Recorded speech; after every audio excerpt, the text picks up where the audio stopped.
कुरकुटी में झांक सुरता तुह पति बुलावे, इस ममता के जाल में तन काल फसावे। कुरकुटी में झांक सुरता तुह पति बुलावे, इस मोह ममता के जाल में तन काल फसाए।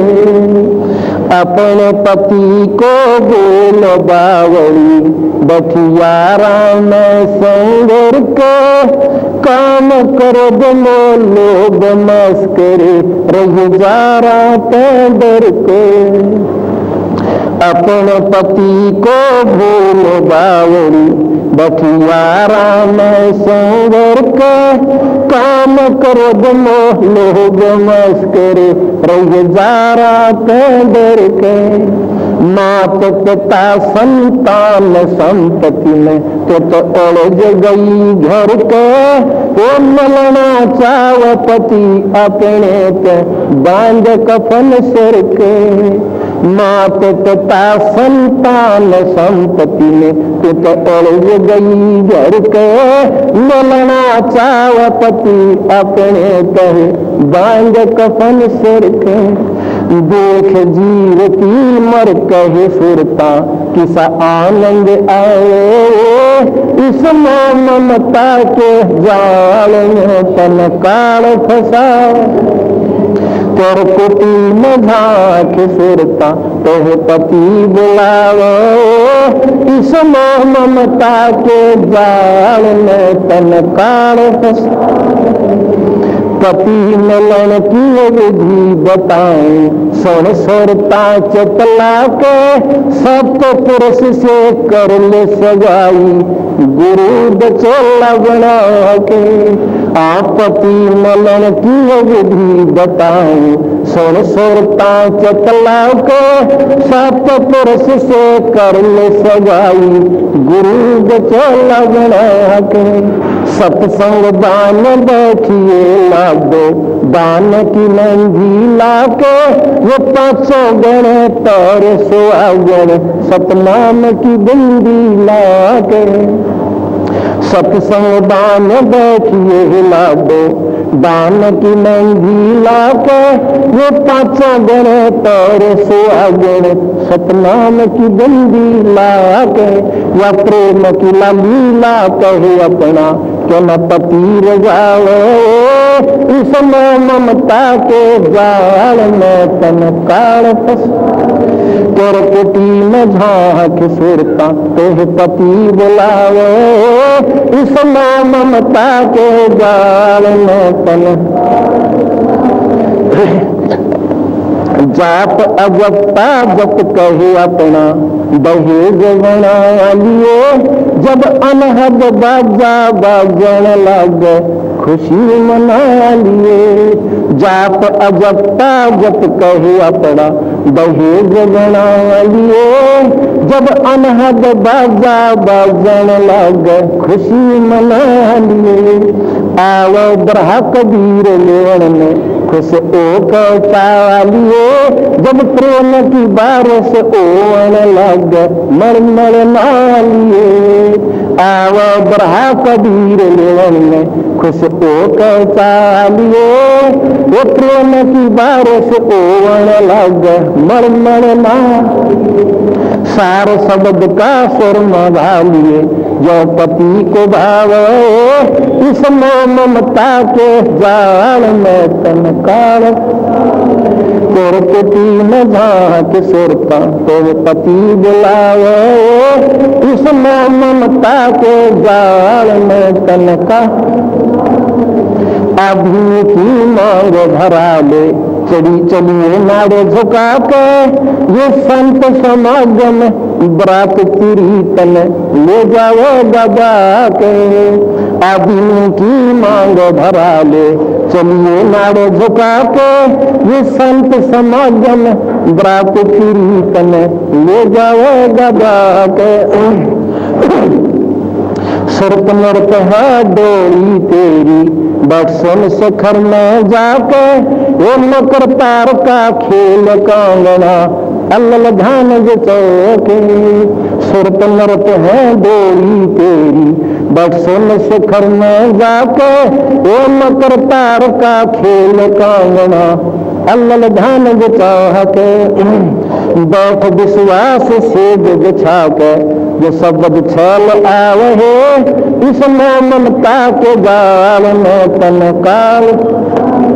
पर कुटी में झांक सुरता तोह पति बुलावे, इसमें ममता के जाल में तनकाल।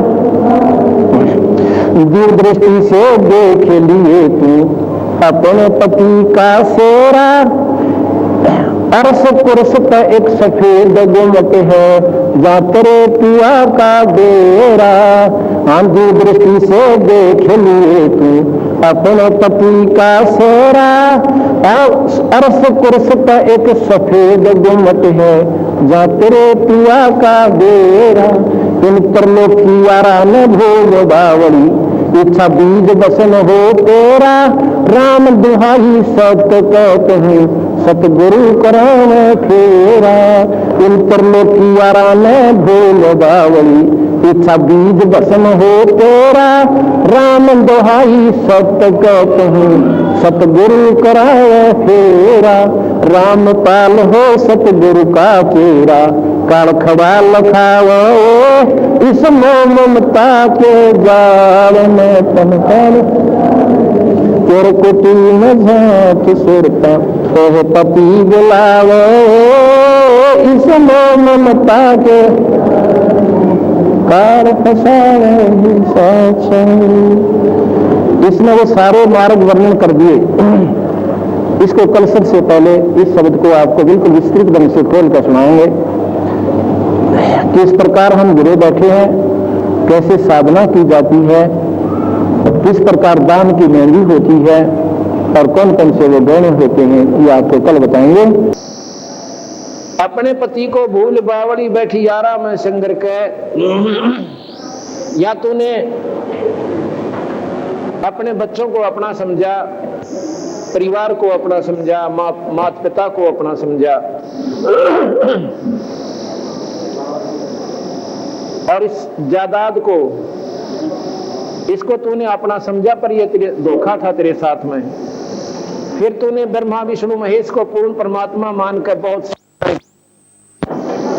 उसके परिणाम स्वरूप आप स्वर्ग चले गए। स्वर्ग के बाद नरक, नरक के बाद 84 के चक्कर तूने नरे खा लिए।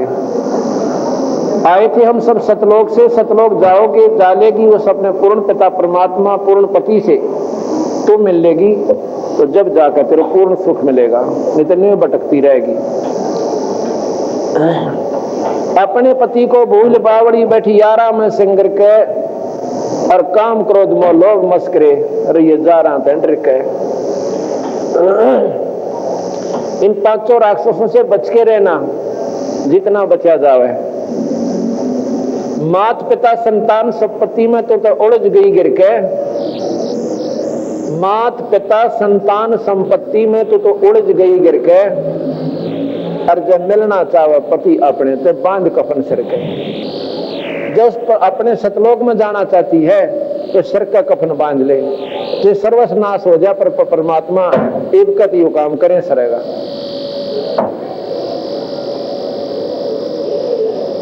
देख जीवती मर के सुरता किसा आनंद आवा। ये जीवित कैसे मरना होता है। मन चाहता है बीड़ी पीने को, मन चाहता है शराब पीने को, मन चाहता सिनेमा देखने में, और मन चाहता गंदे व्यसन करने को। तो इन ते रोक ले इस मन ने। सत्संग में जब तुम लगते हो, कोई बुरा कहे चाहे भला कहे, कोई तुम्हें अच्छा कहे चाहे निकम्मा बतावे, चाहे कोई गुंडा कहे चाहे कोई गुंडा कहे, उसका प्रति उत्तर झगड़े तो नहीं देवे, अपना नीची गर्दन करके वहां से निकल जावे। इसको जीवित मरना कहते हैं। पति मिलन की विधि बताओ, सुन सुरता चितला के। उस परम पिता परमात्मा सतपुरुष पूर्ण ब्रह्म भगवान से मिलन का तरीका बताता हूं, जब तेरी समझ में आ जावा तो। सतपुरुष से कर ले सगाई और गुरु बिचौला बना के। सतपुरुष वो पूर्ण परमात्मा, उससे अपना नाता जोड़ ले। और जुड़े कैसे? उसका नुमाइंदा खास व्यक्ति यानी पूर्ण संत आपके उससे संपर्क करवा दे, संबंध मिलवा दे, गुरु बिचौला बना के। सत्संग बान बैठिए लाडो दान की मेहंदी लगा के, दान की मेहंदी रचा के। सत्संग में आवा ये बान होते हैं। जैसे बच्चे को पहले शादी से पहले क्यों खेतों में काम किया करते थे, ज्यादा कोई मजदूरी करता था वो भी जंगल में, और ज्यादातर पैदल चलते थे। व्यापार बिजनेस वाले लोग भी ज्यादातर बाहर ही घूमना पड़ता था। तो बच्चे की ब्याह से पहले उस लड़की को लड़के को क्या करते थे? बान्या बिठाया करते थे, बान। उसमें 7 दिन बच्चे को कहीं नहीं जाना होता था, घर से बाहर भी नहीं निकलना होता था। और एक मटना होता है हल्दी जैसा, हल्दी जैसा, चलो ऊपर न पूरा कर, इसको उल्टा कर रहे हैं। तो उस मटना मसल दिया करते थे और उसको शाम में नवाया करते थे।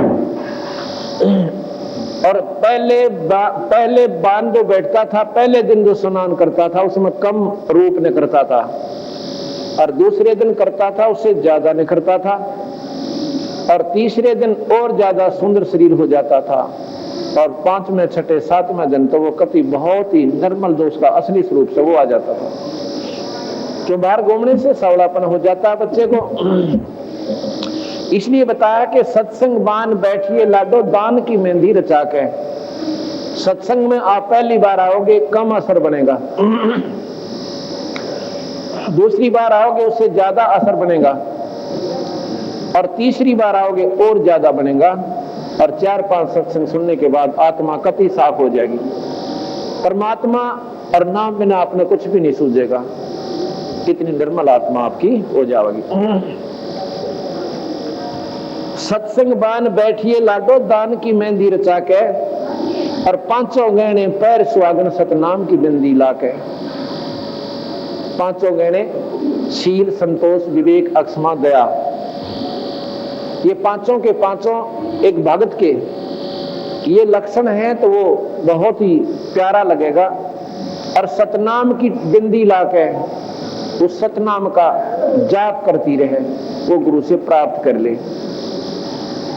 और प्रेम की लाली ला के, ये लाल ओठकरण से नहीं, प्रेम यानी इतना प्यार आपके अंदर उस मालिक के अंदर हो जा, वो तेरी लाली है, वो तेरा सबसे ज्यादा उत्तम गहना है। प्रेम की लाली ला के सुरता क्यों ना अपना पति रजावे, यानी उस परम पिता परमात्मा में तेरी जब श्रद्धा बनेगी वो तब प्रसन्न होगा, तेरे ऐसे लक्षण हो जाएंगे।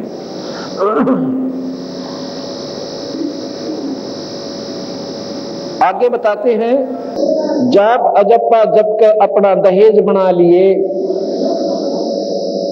अनहद बाजा बाजन लागे फिर खुशी मना लिए। जाप अजप्पा जप के अपना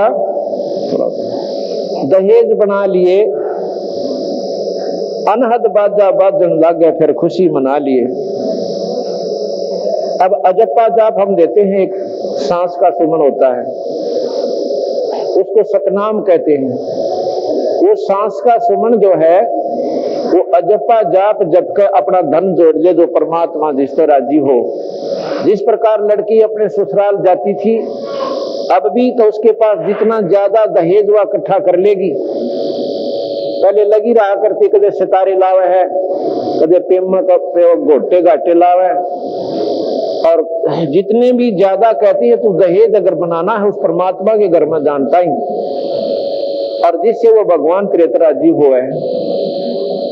ये सांस का सुमन अजप्पा जाप, इसका नाम जोड़ ले, इसकी कमाई इकट्ठी कर ले, और जिसने देखा वो मालिक तेरे तो प्रसन्न होगा। गरीबदास जी महाराज कहते हैं, जैसे मधु की माखी न मधुआ भोग रे, ये छार दमे मोमाई लूट ले लोग रे। जैसे शहद की मक्खी होती है, वह धन जोड़ती रहती है अपना जो शहद, मधु को बनाती रहती है और इतना जोड़ देती है कि वो आखिर में नीचे टपकन लग जाता है। जब वो बाहर निकलना शुरू हो जाता है तो वो महल तोड़ने वाले आते हैं और उसमें नीचे अग्नि जला के और इतना धुआं कर देते हैं, कुछ तो आंधी हो जाती है, कुछ जल जाती हैं, कुछ भाग जाती हैं। उस सारे के सारे उस शहद ने, मधु ने वो तोड़ के और बाल्टी भर ले जाता है। इस प्रकार महाराज कह रहे हैं कि तो जो अनजान साधन, अनजान पने में इस माया ने जोड़ जोड़ कर कि तब बैंक बैलेंस बढ़ा दिए, कि तब कोठी गाइड दी, कि तब लॉकर दे दिए, कहते तो शहद की मक्खी वाला काम बनेगा तेरे संग में।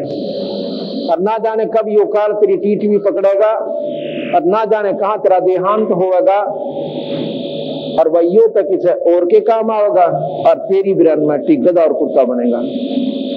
जैसे मधु की माखी न मधुआ भोग रे, ये छार दमे मोमाई लूट ले लोग रे।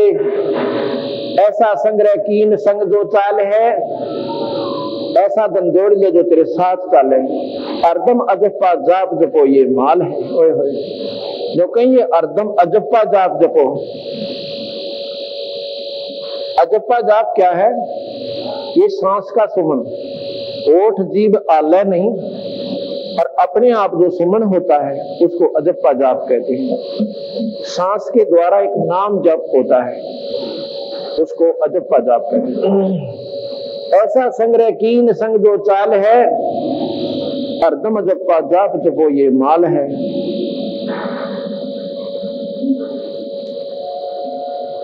इसको चलाओ। अर्दम अजप्पा जाप जपो यो माल, ये धन है तेरा।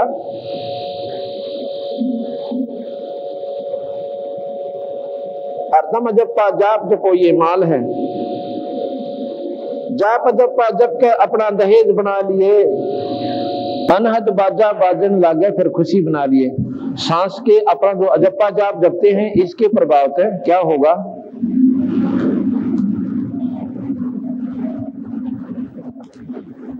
हमारे अंदर एक ऐसी प्रक्रिया शुरू होगी कि अंदर एक धुनात्मक शब्द प्रकट होगा, उसको अनाहत शब्द कहते हैं। ऐसी आवाज आवेगी कि उसमें इतना आनंद आवेगा, ये वृत्ति बाहर नहीं डटेगी, फिर तेरी बड़ी जोर की आनंद आएगा। उसको कहते हैं कि जब तू राजी होना, जब प्रसन्न हो जाना, कि जब तेरी ये प्रक्रिया तेरे अंदर इस नाम के प्रभाव से हो जा। जाप अजप्पा जप के अपना दहेज बना लिए, अनहद बाजा बाजन लागे फिर खुशी मना लिए। जब तेरे अंदर ये सूखे ढोल पीटने से खुशी नहीं होगी जो बाहर बजावे, अंदर बाजा बाजेगा उस परमात्मा के नाम का। जब तू राजी हो जाना कि तेरा यहाँ से जाना बनेगा, यानी लड़की जब प्रसन्न होती है, जब खुड़का सुनने ढोल बाजे का अकबरात आएगी, तो कहती है जब तक वो बाजा नहीं बाज ले, यानी अंदर तुझे अनाहत शब्द प्रकट ना हो ले, इतने ये मत सोचिए कि यहाँ से तेरा जाना यानी बरात आली, यानी तेरा लोयल बात लगी है। अनहद बाजा बाजन लागा जब खुशी मना लिए, और फिर आवे बिरहा कबीर लेने खुश होकर चालिए। बिरहा किसे कहते हैं? बिरहा एक विशेष लगाव हो जाता है किसी व्यक्ति विशेष में, और फिर उसके बिरह में महाराज कहते हैं जैसे पतिव्रता पति से राती आन पुरुष निभावे, और बस पीहर में सुर प्रीतम जन्यों को ध्यान लगावे। यानी जैसे लड़की की शादी कर दे, वो अपने घर मायके आ जाती है, उसकी सुरती अपने पति में न्यों की न्यों रहती है, वो बोल भी नहीं सकती, किसी ने बता भी नहीं सकती। और फिर कभी कभी ऐसी आंखों में रोना आता है, जब आंखों से पानी पड़ता है, अब तो ऐसा बरह हमने उस ईश्वर के नाम पर लगाना, अपने परम पिता परमात्मा सतपुरुष के उसमें। अब बिरह में आंसू आती है, ये आत्मा बहुत रोती है। अब बिरह कई प्रकार के होते हैं। जैसे मान ले आपने भगवान विष्णु की साधना की है, तो आपका बिरह विष्णु में लगा हुआ, आप रो रहे हो तो। और यदि आप भगवान शिव की साधना कर रहे हो, तो उसके आपका बिरह जो सतगुरु उस भगवान शिव में लगा हुआ, और वो बिरह उन्हीं का है, वो आपको उन्हीं के लोक में ले जाएगा वो बिरह।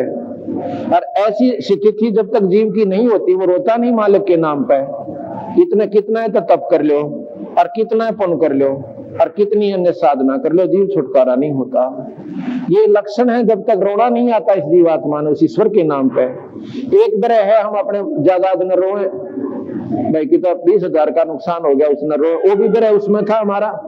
तो अब जब हम सतगुरु महाराज कबीर साहब की हम भक्ति करते हैं तो नौका बंदी छोड़ कि अब तेरे अंदर जो ब्रह आवेगा वो बंदी छोड़ भगवान कबीर साहब का होगा, और वो स्वयं उस ब्रह के साथ साथ आपको या तो गुरु रूप में दर्शन देंगे या अपने स्वरूप में दर्शन देंगे, और फिर आपकी और ब्रह ज्यादा बढ़ेगी उनको देखकर, इतनी हो जाएगी कि दुनिया पागल कहने लग जाएगी। और महाराज भी कहते हैं नाम वियोगी ना जीवे, राम वियोगी ना जीवे, जीवे तो बौड़ा हो, बावला नो निकलते पार लाग जाए, किलकी मारन लाग जाए। उसकी धुन एक उस ईश्वर में लगी रहेगी, काम भी करेगा, अपना सारा कार्य भी करता रहेगा, लेकिन एक ऐसी उन्मन सी उसकी आदत बन जाएगी कि उसके नाम बिना, उस सुमरन बिना उसका जी नहीं लागे। इसको बावला कहते हैं। दुनिया नो कहेगी तू बात भी नहीं करता, तू हंसता बोलता भी कोई ना, तो उसने फिर ना तो हंसना सुहावे और ना बोलना सुहावे। जैसे नानक साहब से एक भक्त आकर कहने लगा कि नानक जी अकाम भैया कि आप तो फक्कड़ एक फकीर हुए, एक संत हो गए, और आप भी ऐसे रहते हो जैसे गृहस्थियों तो भी बुरी तरह आपकी मायूसी नहीं जाती मुंह पर तय। बंदी छोड़ कहने लगे, तो नानक जी कहने लगे भाई क्या बताऊं, यहाँ पर मैं मायूस क्यों हूं, क्योंकि ये गंदा लोक है, ये काल का लोक है, और इस काल के लोक में ना बेरा किस समय किस जीव की गेला के बिजली पड़ जा, के कहानी बन जा। तो कहते हैं कि ना जाने काल के कर डारे, किस्मत ढल जा पासावे, और जिन्हां ते सरते मौत खुड़क दी उन्हां केड़ा हासावे। नानक जी कहते हैं कि ना मेरा सांस का किस समय यहाँ से जाना हो जा, और यहाँ खुशी मनाओ किस चीज की। तो फिर आगे कहते हैं महाराज जी फिर तो आप तो मर जाओगे ऐसे चलते रहे तो, क्या आप कभी खुश नहीं होते? अगोया करो खुश भी होते हैं भाई हम। कब होते हो? कि जब हमारे ऐसे संत समागम होते हैं, हमारे जो भक्तजन आते हैं ना, ये साधुजन, और हमारे घरों में जब ऐसे सब समागम होते हैं उस दिन मैं फूला नहीं समाता, उस दिन मुझे खुशी होती है। साध मिले साड़ी शादी होंगी, बिछड़ जाए दिलगीरी वे, अखदे नानक सुनो जिहाना मुश्किल हाल फकीरी वे। वो कहते हैं कि भाई जब हमारे प्यारी आत्मा आती है ना सत्संग के अंदर, उस दिन मैं घना खुश होता हूँ, इतना खुश होता हूँ कि मैं फूला नहीं समाता। और जब वो चले जाते हैं तो उसमें मेरा जो है वो फिर मायूसी छा जाती है, मेरा दिल नहीं लगता कई दिन ताई, आत्मा रो रो कर उन दिनों को याद करती रहती है। शाद मिले सड़ शादी होंदी, बिछड़ जा दिलगीरी वे, अखदे नानक सुनो जहाना ये मुश्किल हाल फकीरी वे। आवे बिरहा कबीर लेन ने तब खुश होकर चालिए, और प्रेम की बारिश ओहन लगा जब मलमल ना लिए। जब परमात्मा में विषय ब्रह जागेगी विशेष, तो आप पर जड़ लाग जा, सारा कमीज बीत जाता। कई बार डटा नहीं डटता, ना रोना होता, और आंखों में तो पानी नहीं डटता इस जीव का। ये पाप कट रहे हैं, हर दिन निर्मल हो चुका है जब वह ब्रह की बारिश होने लगी। कहते हैं प्रेम की बारिश ओहन लागे मलमल ना लिए, और सार शब्द का सुरमा गा लिए जब पति न भावे। सतनाम के बाद एक सारनाम और प्राप्त होता है, ये सारनाम ही सबसे उत्तम काम करता है, सबसे प्रथम काम उसी का हो जाता है। फिर जब भगवान के पास जाते हैं तो कहते हैं उस सारनाम का तो सुरमा डालना, और ताकि परमात्मा ने प्यारी लागे। यानी सारनाम जिस आत्मा के पास है वो उस पिया यानी परमात्मा की सर्व प्यारी है। आदीनी की मांग भरा ले चलिए नाड़ दुखा के। साधु के प्रथम लक्षण होते हैं संत आत्मा के, भक्त आत्मा के, कि वह लड़ाई नहीं करे, किसी के लिए झगड़ा नहीं करे, दो गाली कोई देव की सहन कर ले, कबीर साहब कहते हैं आवत गाड़ी एक है भाई उल्टा हो अनेक, और कह कबीर ना उल्टियो वर रहे एक की एक। उसने उल्टा ना करियो, अगर आपने उल्टी कर दी तो अगले वाला तो तैयार होगा तेरी गेल लड़ने, आपने एक उल्टी कर दी वो भी सुनावेगा और लाठी भी ठा ले। इसलिए उसकी दो गाड़ी सुनकर अपना कान बोझ कर बैठ जा, और फिर वो आप पे मायूस होके और मन माने आपके पास है आपका हाथ जोड़ लिया के भाई मेरे को गलती होगी, क्यों माड़ा कर्म उसने सेध रहा और वो सेध देगा आपने भी, क्योंकि आप उसमें सहयोग दे दोगे। कबीर साहब कहते हैं गाली ही से उपजे ये कल है कष्ट और मीठ। एक गाली दी, उसने दो दी, उसने चार दी, मुक्का मुक्का लाठी चली और एक जना मर जावे, दोनों मर गए, एक फांसी होगी एक वो वैसे मर गया। कहते हैं गाली ही से उपजे कल है ये दुख, ना मरे तो मुकदमे चाले, कष्ट हुआ, और मीच कहते मौत ने। गाली ही से उपजे कल है कष्ट और मीच, भाई हार चले सो संत है और लाग मरे सो नीच। अगर गेला लड़ पड़े तो क्या के भगत अमर काय के संत, और तुमने हारना सीखना चाहिए। कबीर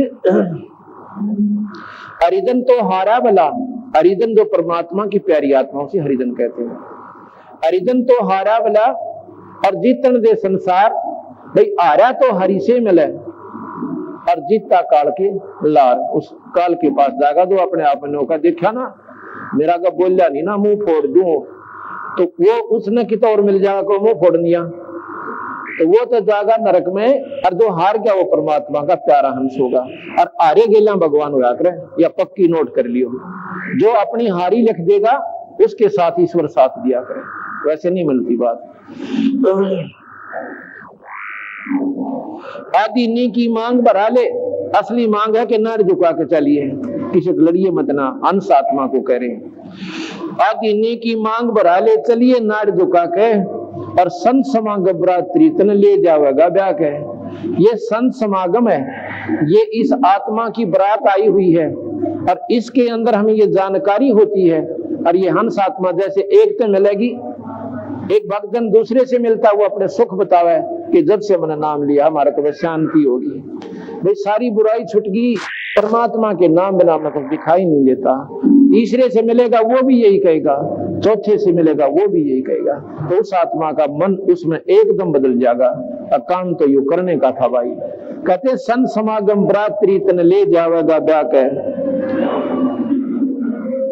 अब जब यहां से ऊपर जावांगे ना, सुरत नृत है डोरी तेरी बट सुन शिखर में जाके। ये सुरत और नृत इस नाम के प्रभाव से, सुमरण की कमाई के दबाव से, ये सुरत और नृत हमारी है। सुरत नृत एक सूक्ष्म चाल होती है अंदर, जो समाधि में हम चलते हैं। सुरत आगे चलती है और नृत उसके साथ साथ रहती है, और आत्मा उससे भी सूक्ष्म है जो दिखाई भी ना देती, उन्हीं में मिक्स होती है। सुरत का मतलब है कि हमारी सुरती की जैसे सामने कोई ये क्या चीज रखी है जो देखे, तो वो नृत निरीक्षण करती है कि मेज दिखे, सामने दिखाई देती है कोई वस्तु, सुरती पहले जाती है एकदम वो भलाखा सा लगे, और नृत उसका निरीक्षण करती है कि फलानी चीज है। तो ऐसे इनका आपस में मेल ताल मेल है और ऊपर चल पड़ती है। कहते हैं ये तेरी डोली है, आत्मा तन ऊपर लेकर जाएंगी, और बैठ सुन शिखर में जाकर, जहां पर तेरे असली पति परमात्मा सतपुरुष का स्थान है, ये डोरी तन वहां ले जाएंगी, और वहां अपने सुन शिखर में, शिखर के चोटी में, आखिरी सुन की चोटी में वहां पहुंच जाए। सुरत नृत है डोरी तेरी बैठ सुन शिखर में जाके, और मकर तार का खेल कांगना अल्लल ध्यान दे जाके। अब कांगना खेलते ना, कहते हैं ये यहाँ का जो खेल है इसके कंपैरिजन कर रहे हैं, तुलना की है। ऊपर जब हम सुमरण में लगते हैं, अभी तो हमारी वृत्ति संसारिक कार्यों में फंसी हुई है। एक स्थिति ऐसी आएगी कि अपने आप ये सुरती अंदर न सरकन लगेगी, और जहां पर ये सुरती इस नाम के सहारा भी जहां खत्म हो जाता है, वहां पर बंदी छोड़ ऊपर से एक बहुत बारीक तार डालते हैं। एक सुरती का एक ऐसा जैसे रेलवे लाइन हुआ करे, ऐसा मतलब जैसे रेलवे लाइन पर फिर आप चालने जाओ, सुना कितना जाओ कहीं ले जाओ, इधर उधर नहीं जा सकती। एक बिल्कुल मकड़ी के तार कैसी डोरी ऊपर से मालिक देगा इस अपनी आत्मा को, सतपुरुष कहते उसके सहारे, और फिर ये ऐसी चिपक जाएगी जैसे रेल पटड़ी पर खा उठा दिया करे। मकर तार का खेल कांगना, फिर अलल ध्यान दचा के, यानी फिर इधर उधर ध्यान नहीं जागा तेरा। अलल कहते हैं एक पक्षी, अलल।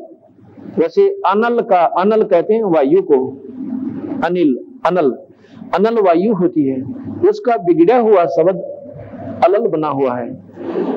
एक पक्षी है उसका नाम अनल पक्षी होता है। अनल का मतलब जो वायु में रहता है, जैसे इस वायु के ऊपरली सतह पर रहता है, वो सबसे ऊपर है, और उसका आकार इतना लंबा चौड़ा है कि बहुत, यानी कम से कम 100-150 फुट की तो उसकी पंख है, जैसे वायु यान होता है ऐसे 50-50 फुट की, वैसे ऐसी लंबी लंबी उसकी पर है, जैसे चील की होती हैं, गीद की होती हैं ऐसे, पर वो 50-50 फुट लंबी। और फिर उसका आकार कितना होगा स्वयं का, तो वहां से वो अंडे दे देते हैं। अंडे कहाँ देते हैं वो पक्षी? जहाँ केले के वृक्ष होते हैं, क्योंकि केले के वृक्ष बहुत लंबे लंबे होते हैं वहां बनों में। मनमाना 100 किलोमीटर में आकर और 200 किलोमीटर में आकर बन यहाँ केले के, यहाँ तो केले के पाओगे वह, ऐसा व्यवस्था होती है। तो वो केले के पेड़ एक दूसरे के साथ बहुत लंबे लंबे हो जाते हैं। तो वो अंडा जब ऊपर से डालते हैं तो वह माँ के गर्भ से आते ही अंडा वायु की घर्षण से वो पक जाता है, और वहां से आता आता इस वायुमंडल में से और केले के वृक्षों पर आकर दौड़ गिरता है। अगर जमीन पर गिरे तो हानि हो सके बच्चे को, तो वो एकदम केले के वृक्षों पर आकर गिरता है। अंडा भी अच्छा मोटा हो से उनका, एकदम गिरता है, पड़ते ही धीरे धीरे उन केले के पत्तों में से आकर नीचे गिरता, ग्राम जैसी वो फूट जाता है, और फूट कर वो बच्चा उसमें से निकल आता है। और क्या होता है कि केले के पेड़ों में, बनों में हाथी ज्यादा होते हैं, क्योंकि उनका चारा विशेष केला होता है। एक केले ना हाथी एक कब मोड़ कर नो खा जाता, 4-4, 5-5 केले एक बार ही खा जाता जब उसका पेट भरे ना, तो और कोई उसका खान का प्रोग्राम है कोई ना कीते भी। तो इस प्रकार वहां दोनों व्यवस्था करते हैं अनल पक्षी। फिर वो पक्षी जो उसका बच्चा आ गया ना चीकला, वो चीकला अलल पक्षी का वहीं पर पक्षियों में घूमता है, फिरता है और खाना खाता है और अपनी तैयारी करता है, उड़ना सीखता है, काफी दूर तक उड़ जाता है, फिर आ जाता है, आकाश में उड़ जाता है, फिर आ जाता है, और उनके साथी पक्षियों में रहता है। पर उसका वृत्ति अपने माता पिता तक नहीं हटती। वो ये सोचता है कि मेरा ये घर को ना यहाँ मेरा परिवार है, ये तो मेरे टेम्परेरी साथी हैं, अस्थायी। जो यहाँ पर पक्षी हैं जितने भी, इनके साथ प्रेम तो हो जाता है, 10 दिन इकट्ठे रह लो किसी के संग में, वो उनके साथ बैठे है, व्यवहार ठीक करता है, लेकिन उसके मन में ये नहीं रहता कि ये मेरे साथी हैं। उसकी अपनी सुरती एक तक वहां अपने माता पिता से नहीं छूटती कि मेरा परिवार तो ऊपर है, यहाँ मेरा परिवार है नहीं। इसलिए अलल पक्षी का बच्चा जो है वहां बच्चा में रह इधर उधर घूमता भी रहता है, पर उसकी अपनी सुरती अपने माता पिता तक नहीं हटती। उसका एक टक ध्यान उसी में लगा रहता है, हरदम एक पल भी दूर नहीं होता। जैसे यहाँ बैठा है, मेरी वो सुरती रहेगी, मेरा घर तो वहां पर है। जैसे विदेश में कोई व्यक्ति चला जा और वहां उसके दोस्त भी होते हैं, उनके साथ बैठता उठता भी है, खाना पीना भी करस है, लेकिन उसके अपना बच्चा मत करती, 1 मिनट नहीं हटती है। इसको अलल ध्यान कहते हैं कि अलल पक्षी का बच्चा जो अपने माता पिता में ध्यान लगाता है। इस प्रकार आपने फिर उस आत्मा को कह रहे हैं कि मकर तार का सारा पकड़ के फिर इधर उधर मत ना देखिए, ना स्वर्ग का नहीं जाकिए और ना ही कितना ब्रह्मलोक में डटिए, सीधी अपने सतलोक में जाकर डटना, वहां भी तेरे साथ धोखा हो सकता है।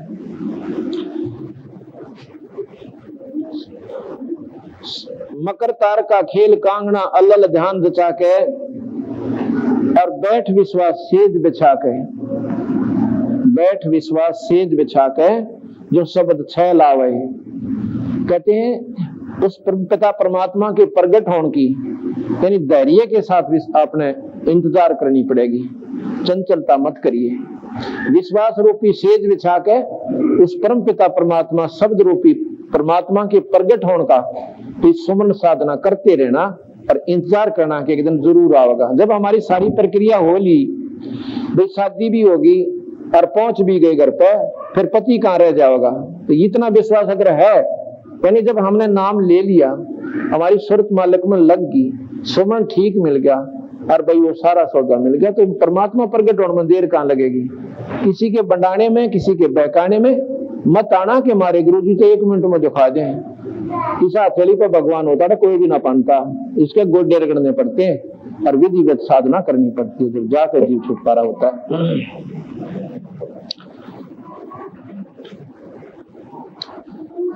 अब जो हमने आपको नाम सुमन दे रखे, इनसे क्या होगा आपको कि आपकी दिव्य दृष्टि बनेगी। दिव्य दृष्टि से ही ऊपर जाया जाता है, दिखाई देती है। दिव्य दृष्टि की कुछ रेंज होती है। जैसे महाभारत के समय संजय को व्यास जी ने दिव्य दृष्टि दी थी, उसकी दिव्य दृष्टि खुल गई थी, लेकिन वो कुरुक्षेत्र में आगे की बात नहीं जान देख सका था। उसकी उस दूरबीन की इतनी ही रेंज दी थी उसकी कि वो कुरुक्षेत्र पे लेकर दिल्ली टाइम में वो ही सिर्फ उसी के वो बता सका था, उससे और उसने फालतू बेरा नहीं था। इसी प्रकार अन्य जो साधक साधना करते हैं भगवान विष्णु की, तो विष्णु तो ही की वह रेंज है उनकी दिव्य दृष्टि की, आगे वो कुछ नहीं देख सकते। जिस प्रकार भगवान शिव की कोई साधना करता है, उस मंत्र से उन संतों की दिव्य दृष्टि खुल जाती, यहाँ बैठे शिव के लोक को देख सकते हैं, तो उनकी उतनी ही रेंज है। और जब पंदी छोड़ भगवान के नाम से जो हमने दे रखा है सतनाम, इससे आपकी दिव्य दृष्टि खुलेगी, वो सतलोक भी देखेगी। और फिर जो जिसकी दूर की ज्यादा रेंज है, वो नीचे के कितने देख लो तो और आसान दिखाई देते। दिव्य दृष्टि से देख लिए तू अपने पति का सेरा, उस परम पिता परमात्मा के तू दर्शन करना। फिर और सुन शिखर पर एक सफेद महल है, सुन शिखर सभी सुनों को पार करके, और उसकी चोटी पे वो सत्यलोक है। सुन शिखर में एक सफेद महल है, जो तेरे पिया का डेरा, इन त्रिलोकी यारा न भूल बावड़ी, इच्छा बीज बसम हो तेरा। इन छोटी साधना न कति त्याग दे, और तेरी इच्छा जो है ये खत्म हो जाएगी। जब तक इच्छा आप में रहती है यहीं की, कदे स्वर्ग में रहेगी, और कदे महात्मा सट बन की होगी, और कभी आप में बच्चा की होगी, कभी जायदाद इकट्ठी करने की होगी। बंदी छोड़ कहते हैं, मैं इच्छा के लिए तने छोड़ दो कौन गुंजाइश, धन चाहिएगा धन दूंगा, और तने भाई और कुछ चाहिएगी वो दूंगा, तेरा शरीर ठीक करूंगा। उसमें तो इच्छा रहित हो जाएगा, संसारिक मनोकामना आपकी कम हो जाएंगे, कति खत्म हो जाएंगे। लेकिन इस मन के घोड़े ने ज्यादा मत दौड़ने देना। फिर ने सोचा को फैक्ट्री और ला लूं, वो भी मेरी कृपा होगी तो लान दूंगा अपने हंस ने, फिर मैं अपने ढंग का चलाऊंगा जिसको पार करना है। और जब माया मुड़ गया है और माया चाहिए तो माया ले लिए, खूब दे दूंगा। जैसे बगंदीश्वर भगवान ने अब्राहिम सुल्तान यदम कैया ही रहेगी थी मन में कि मेरे द्वारा धन होता तो मैं संतान की सेवा करता, मैंने कोई नहीं, इतना धन दे दिया बंदी छोड़ने कि उस पर ना उड़ा कोई ना। लेकिन फिर उसमें इतना लीन हो गया, भगवान भूल गया। तो महाराज कहते परमात्मा पाना चाहते हो तो इस माया की तरफ देखना भी मत ना, तन्ने जो चाहिएगी वस्तु आपको आपका आज्ञा पाओगी, तेरा काम नहीं अड़न दूंगा। जैसे आपने कल सुना था कि नरसी भगत की गाड़ी आकर समारी भगवान कृष्ण ने, क्योंकि ये 3 लोग के परमात्मा भी पूरा सुख दे सकते हैं कि संसारिक, लेकिन देंगे कर्म का, ये कर्म से ज्यादा नहीं दे सकते। और परमात्मा ने उसकी गाड़ी समारी, गडवाड़ा बनया, और भाई फिर उसका भात भरा और उंडी डाली। अब माया होती जब भी वो काम कर सका था वो, लेकिन रास्ते में गाड़ी ठीक माया तो नहीं हो सके थी। मान ले 50 किलोमीटर जा लिया, रात का 5-10 किलोमीटर को सौदा को ना, 2 टायर में पंचर हो गया, अब जा गाड़ी माया ने क्यों कर ले जा। तो परमात्मा साथ दे तो काम चले। तो हमने ईश्वर का आसरा ले लेंगे तो ये सारे काम हमारे ऐसे सरल लग जाएंगे। तो महाराज जी कहते हैं कि इस प्रकार तेरी साधना जब बन जाएगी तो फिर इच्छा तेरे में रहे नहीं, इच्छा रहोगी तो फिर वापस आओगे और स्मृत मंडल के जेरे में फिर पड़ जाओगे। इच्छा दासी जम की या काल की खास दूत है इच्छा। इच्छा दासी जम की या खड़ी रहे दरबार, और पाप पुण्य दो वीर हैं और यह सत खसमी नार। गरीबदास जी महाराज कहते हैं कि पाप और पुण्य भी तेरे को यहीं उड़ाए रखेंगे, क्योंकि पाप पुण्य कर लिए स्वर्ग में भोगेगा और पाप बने नरक में भोगेगा, और भाई फिर लग 84 का पूरा गेड़ा। और ये इच्छा ही करवाती है पाप भी और पुण्य भी। अब मन में संशय होगी तो फिर हमने पुण्य तो करने नहीं चाहिए क्योंकि भोगने पड़ेंगे। नहीं, पुण्य बिना जीव का निर्मलता नहीं रहेगी, आत्मा कठोर हो जाएगी जो धर्म नहीं करते। दया धर्म का मूल है और पाप मूल अभिमान, और तुलसी दया ना छोड़िए जब लगट में प्राण। और दया जब बनी रहेगी जब आपकी धर्म में वृत्ति रहेगी। दया जो है धर्म की जड़ से, और धर्म नहीं करोगे, पुण्य नहीं करोगे तो आपकी आत्मा कठोर हो जाएगी, पत्थर हो जाएगी, आप में श्रद्धा नहीं रहेगी, सेवा की भाव नहीं रहेगी। लेकिन वो कहते हैं फिर मेरा काम से, जब मैं यहां से तेरा फैसला करूंगा, आपको यहां से निकालूंगा, तेरे पुण्य भी और तेरे पाप भी दोनों पर कलम मार दूंगा और सतलोक ले जाऊंगा। वहां ना पुण्य की हो सकता है ना पाप की हो सकता है। वहां जाने के बाद ये जीव उस परम पिता का पूरा आनंद प्राप्त करता है। इन त्रिलोकी यारा न भूल बावड़ी, इच्छा बीज बसम हो तेरा। राम दुहाई सत कह तू सतगुरु करावे फेरा। रामपाल हो सतगुरु का चेहरा, काल खड़ा लखावे है, इस मोह ममता के जाल में तन काल फसावे है। इस प्रकार आपने ये सुना कि परमात्मा पाने के लिए हमने किस प्रकार विधि अपनानी चाहिए, ये आपको जानकारी होगी।